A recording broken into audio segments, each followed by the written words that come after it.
Good afternoon, good evening, good morning.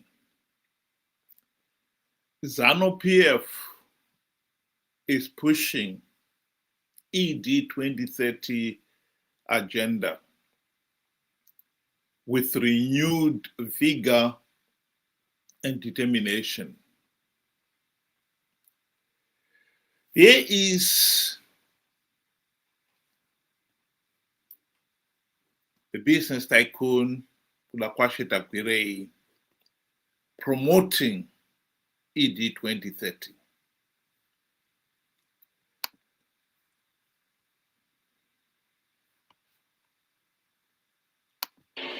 If you were using foreign currency receipts, now 2017, gathering 2.7, 2.8 billion.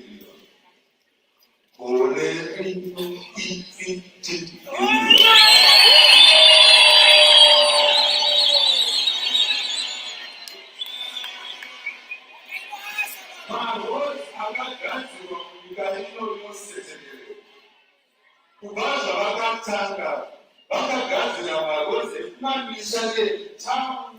Marhodzi ese anodarikidza 70,000 kilometers.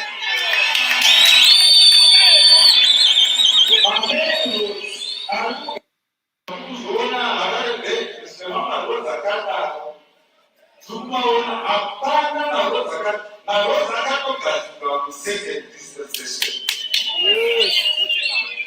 Tikuona zvakare madhamu ari kuvakwa. Saka isu seZanu PF tatumwa nemi takazoona kuti mabasa aya anofanira kupedziswa.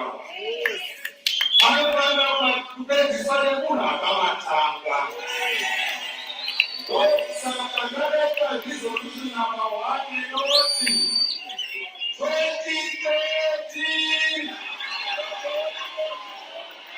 nokuti tinoda kuti vapedzise basa ravakatanga. Isu vandoita bhizinisi kana tichitsvaga vanhu vanoshanda pamabasa, hatitangi tatsvaga munhu kuti anoshanda basa. Tinofanira tatsvaga basa rake kufanira kushanda. Ben, welcome to the program. Good day to you and good day to our viewers. Thank you for joining us. You know, it is today where I read one article where the Minister of Finance, Professor Mthuli, stood up and said, you know, Zimbabwe is already an upper middle income economy. They've already achieved that. It says the people of Zimbabwe are already living on $9 a day. And that's about it. So when I hear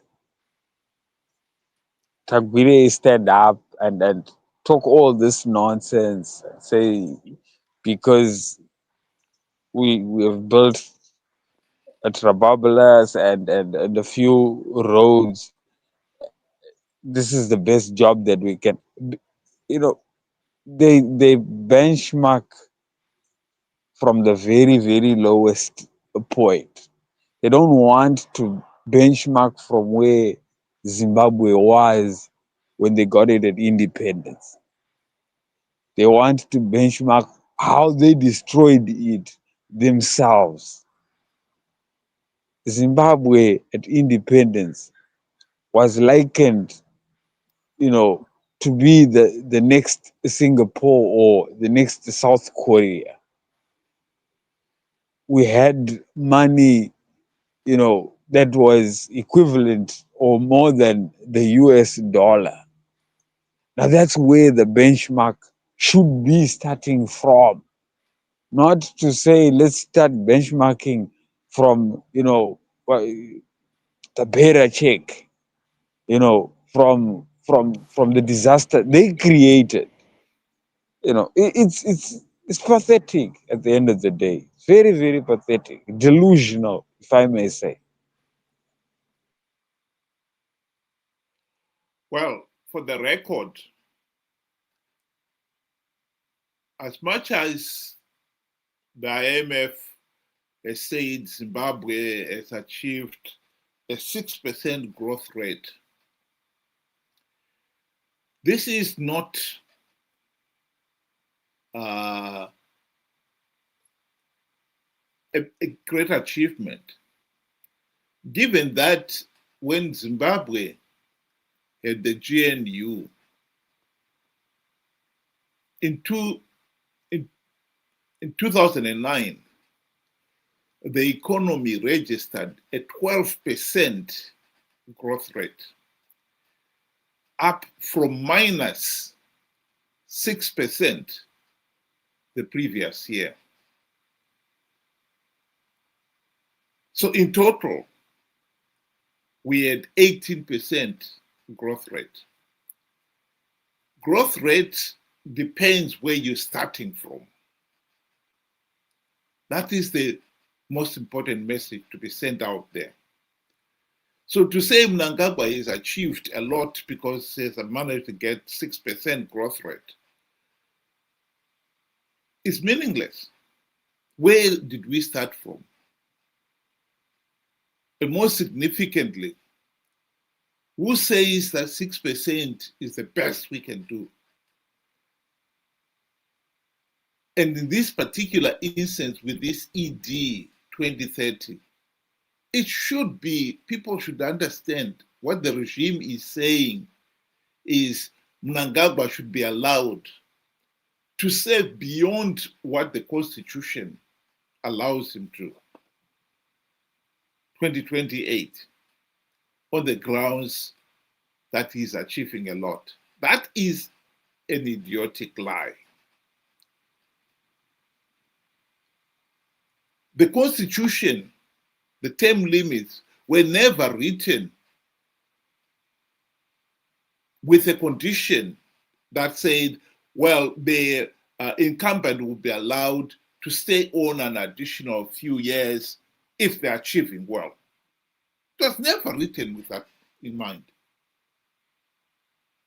The main reason why the people of Zimbabwe wanted that constitutional clause put in desperately is because they, in 2013, when that constitution was written, they'd been stuck with the same corrupt, incompetent regime since the country's independence. That's from 1980 to 2013. That's 33 years. They could not get Mugabe out of office because Zanu PF rigged the elections. So putting that clause in was an extra to try to at least achieve that, be able to remove Mugabe or whoever is in the presidency. So this whole idea of Mnangagwa should be allowed to stay is exactly what the people were trying to avoid. That should be understood.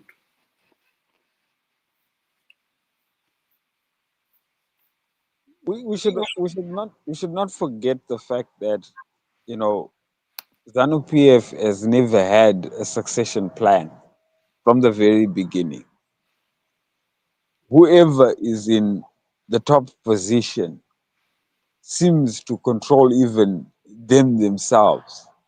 So nobody dares speak up. We know what happened with, events like Cholosho Declaration, and anybody who seemed to want to be aspiring or becoming popular. They have been cut down.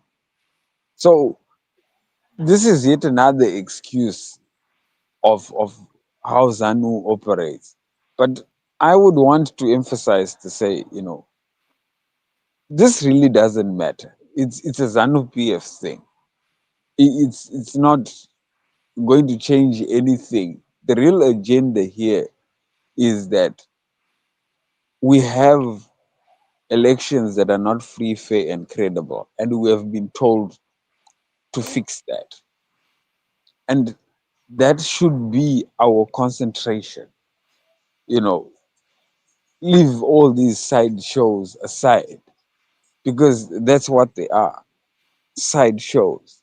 So even if you stop ED 2030, you still have 2028 rigged elections to deal with.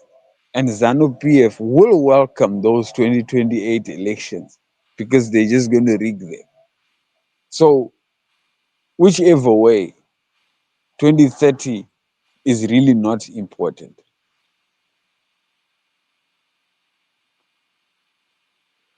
What I think is worth explaining here too is the fact that what has been happening in countries like Tanzania these last few weeks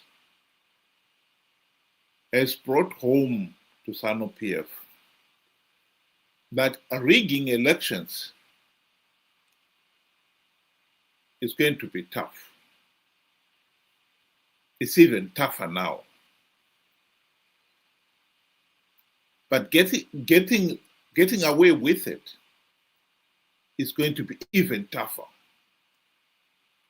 particularly for a country like Zimbabwe, because we should not forget that both SADC and the AU condemned Zimbabwe's 2023 elections. They condemned the process as flawed and illegal. So the regime is illegitimate. Mnangagwa knows that he is illegitimate.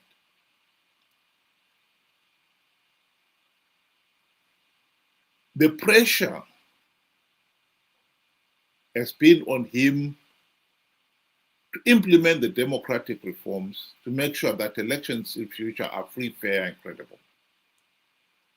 Now that SADC and the AU have put their markers that Zimbabwe's last elections were not free, fair, and credible, 2028 is going to be even tougher for Mnangagwa and Zanu PF. They've so far not implemented even one token reform. So for them to go into 2028, not even a token reform implemented, the chances are SADC will say those elections were not free, fair, and credible. That possibility is now even more staring them straight in the face, particularly in the context of the problems that Tanzania is having. The pressure on SADC and the AU to really stand and put their foot down in such situations is increasing now more than ever before. So Zanu PF is under pressure. There's no denying that. In their case, they got away with it in 2023 because the opposition participated in those flawed elections, although they knew the elections were being rigged, and they also knew that by participating, they are giving Zanu PF legitimacy. But now that Chamisa has been discredited completely, he is now being openly called a liar and a conman. Chamisa's political credibility is at an all-time low. Zanu PF and Chamisa himself must know that conning Even his Shamisa Chete Chete brigade to participate in 2028 and expect them to do so in their millions, there is a big question mark. Hence the reason why Zanu PF is pushing this agenda 2030 in the hope that by pushing it as hard as they can, they will be able to galvanize more and more Zimbabweans to participate. Because a lot of people there are being conned to believe that if you participate, you are protecting the constitution. You are stopping Mnangagwa getting into the presidency. Whereas in reality, participating will only guarantee Zanu PF legitimacy. Stop participating, you deny the regime legitimacy. And then it's irrelevant whether Mnangagwa had actually succeeded in pushing the constitution to be changed. Because if Zanu PF does not get political legitimacy, it will be forced into a new GNU.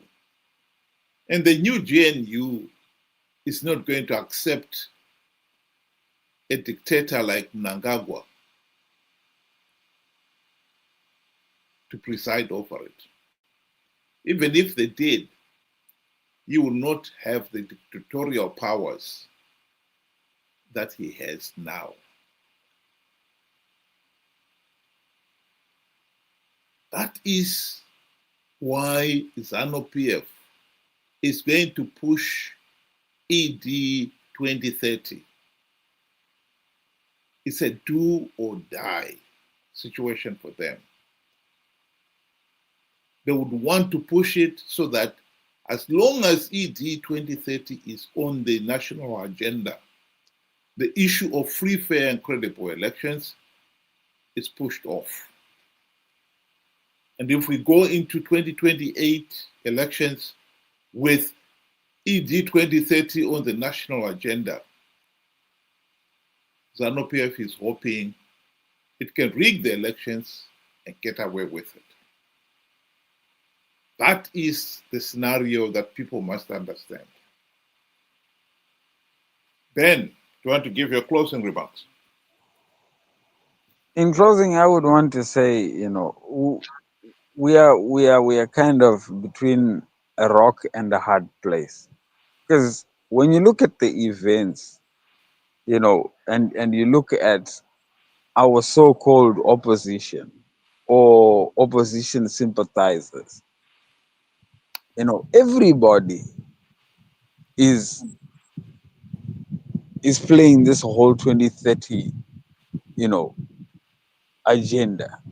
We have now even gotten to an extent where we have the likes of Gambakwe already at the constitutional courts, and we have you know different political players now having debates, discussions, and broadcasts about the whole 2030 movement.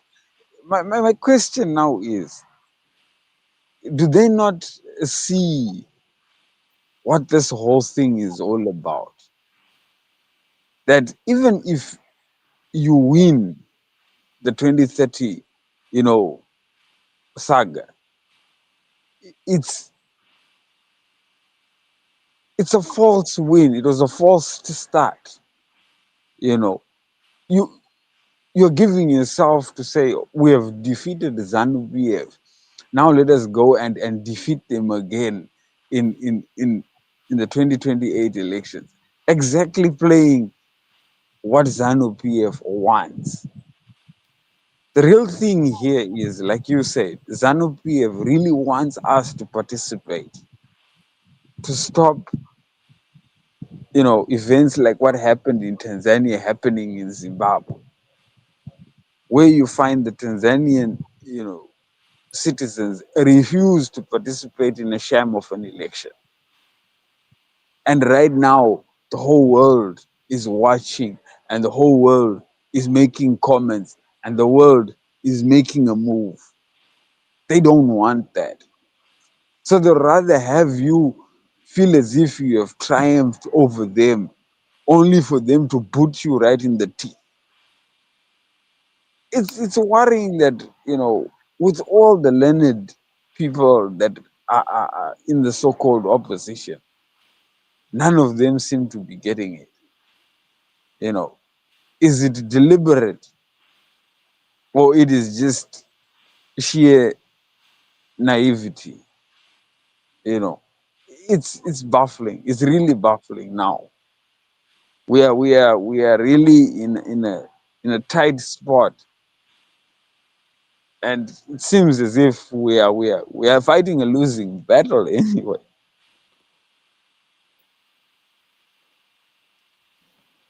Well, my last remark on this issue would be ED 2030 is a decoy. Zanu PF does not want the nation to finally address in a meaningful way the case of rigged elections. The regime has denied the ordinary people of Zimbabwe a meaningful vote for 45 years and counting. We need to focus on that problem because that is at the heart of our problem. If we had stuck to the issue of demanding reforms, and indeed, if MDC had implemented those democratic reforms when they had the best opportunity during the GNU, Zimbabwe will be in a different place. Zimbabwe will not be talking of rigged elections anymore. We are still talking about it because none of those reforms were implemented. We should not allow ourselves to be distracted by the ED 2030 agenda. We should remain focused on demanding democratic reforms and free and fair elections. Failure to do so, do not participate in a flawed election to give Zanu PF legitimacy. The message has got to be hammered in, and we must keep on hammering it in. Think about it. Thank you very much, those who were able to join us. Join us again tomorrow, same time, 6 p.m. UK time, 8 p.m. Zimbabwean time. Thank you and good night.